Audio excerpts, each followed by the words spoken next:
Picture this. I was up a little bit late last night. I couldn't sleep because something was stirring. Maybe it was that balti that I had a few hours earlier before the bloody health inspector arrived. But overall, I've had a bit of a tough week and I get this feeling like I want to motivate myself. What better way than to navigate to your favourite company's car website, I think. Because I like playing around with the car builder tool. I know you've all done it, lads. Don't lie now. I guess what I'm trying to do is ignite a little spark in my belly. Something the local balti could never quite achieve. You see, I decided years ago I'm done with the Germans. They just don't excite me like they used to. And every See You Next Tuesday and his dog's got a bloody German car. Now imagine the horror when I reach the Jaguar website and I'm greeted by lashings of pink, a company logo that I've never seen before, and where the hell's the cat gone? Has he escaped through the cat flap or something? And for a minute I think to myself, has fucking Gucci just bought Jaguar or something? And are they releasing an all new perfume lineup? Then, in subtext as I scroll down, the new era, a seismic change is coming. All I can say is, you know that feeling you get in the pit of your stomach? Everyone's had it at some point. Last time I had it was the eve of March 23rd, 2020, when this custard cream with a dodgy haircut got up and gave us all a grand speech. And the time before that was about November 8th, 2016, when this Bacardi breezer, also who has a silly haircut, well, he'd had worse days, hadn't he? The feeling in the pit of my stomach, which I'm to you now describing, ladies and gents, can be roughly translated into the following words. Oh, fuck. Fuck. Which brings me to the resultant Google search. Jaguar's massive rebrand explained. What's all the fuss about? Jaguar's idiotic response to Nigel Farage has made its PR disaster even worse. Christ on a bike. Farage is involved. Things are definitely going DEFCON 3 then. And then I come across this video on YouTube with over 2 million hits. A thumbnail stares back at me and I think, why the fuck has Jag hired the Teletubbies for a photo shoot? A little voice in my head questions, dare I click it? My heart's had all it can take, mate. Well, of course I bloody clicked it. Go bold or go home, son. Jesus wept. What am I actually witnessing? My jaw then slowly starts dislocating itself from my head. Why is there a pack of divas doing a catwalk? A catwalk? Is that meant to be poetic or something? And why does this one's hairstyle look like friggin' Pac-Man? What is it with the hairstyles today, honestly? And look, they're walking on a pink planet. Don't tell me they've teleported to that planet Sugar Rush from that Wreck-It Ralph movie. And why is she so shiny? Has someone got a torch in her face? Now they're looking left and right. Yep, we are definitely on either end of the bell curve, lads. Very good. And then they start slowly revealing this lone rock here. Again, no cat in sight, lads. So my mind's drawing conclusions now. Was this meant to be the rock that the Jaguar used to be perched on? Because it looks to me like there was some sort of mass extinction event, which basically meant that the planet turned to candy floss. And then the cat said, where's all the fucking food gone? None about, mate. It's just sugar dust now. Fancy a spot of sherbet? Sherbet? Fuck off. I'm a great big cat, mate. Do I look like I eat sherbet to you? I would literally rather die of starvation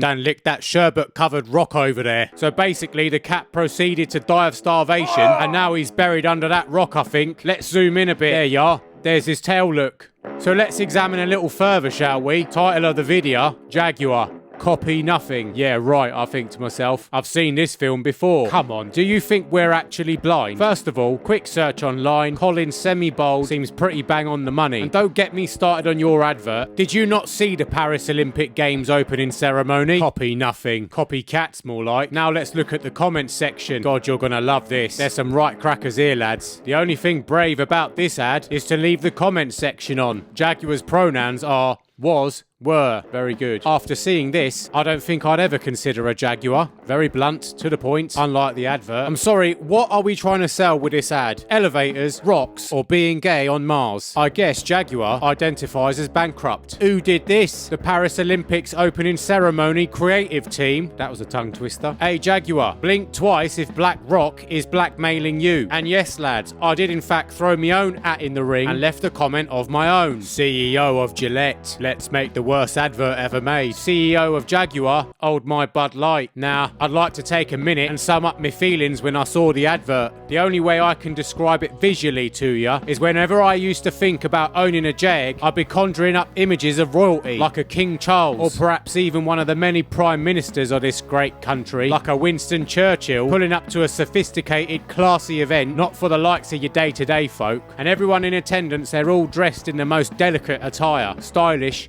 classy, but never garish. And there they are, look. They're all taking purposeful sips of a proper classy champers, you know, like a bottle of that Dillinger's 75. Good year, that. Only difference with this image now is King Charles and all the rich folk, they're all still there all right. Instead, though, some jam tarts switched all the bloody bubbly for some of that panda pop. And the only bubbles left in the room is because this mong's in the corner blowing on a bottle of N-Brandt's Bubble Magic. Christ on a bike. I hate to say it, but you've well and truly cocked it up, fellas. First, you gave us the XC, which was too far down the food chain, lads. I mean, we live in an era where Skodas are good. Just think about that. Then you go and axe the XJ. That's the prime ministerial wagon, mate. What are you doing? Our late, great queen was escorted to her final resting place in an XJ. The shame of it. And then, as if the pain weren't enough, you concentrate on fucking SUVs, even though your sister brand is Land Rover. Fuck me. It's like watching Cristiano Ronaldo refuse to play as a forward. Instead,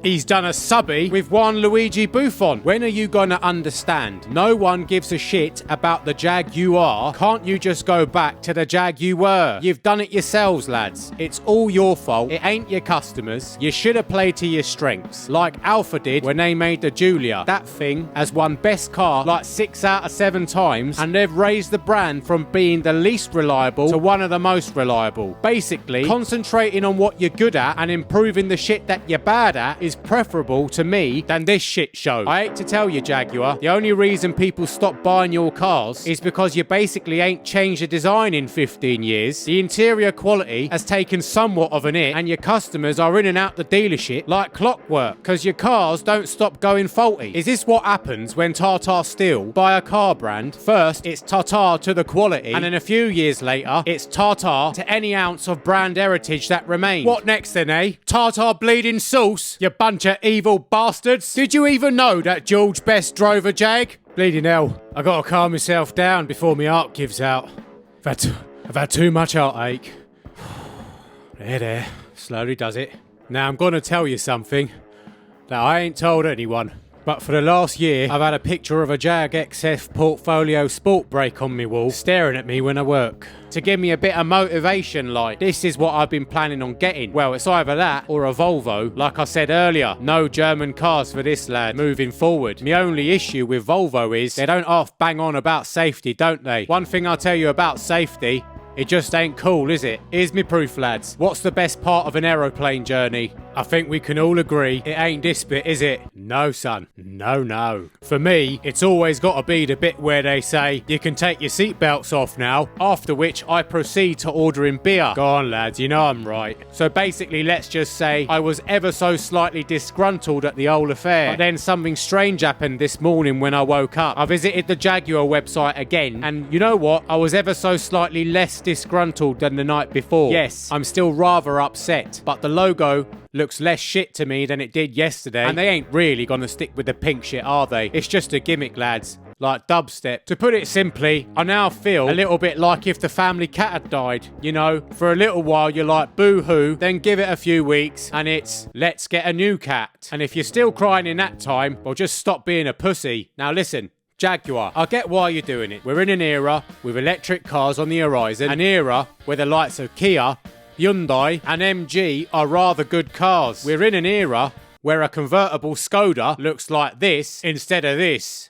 It's just a shame that the artisans that made world-class cockpits like these ones are well and truly buried, and instead we're paraded by artistes like these ones. And I guess they're here to stay, as if we don't have enough already. But you're right, Jag, when you're dropping north of 100k on a car, who gives a shit about the car? Conclusion for this geezer, XF Sport Brake, let's pop that in the shredder. Volvo V90 it is then. Bosh.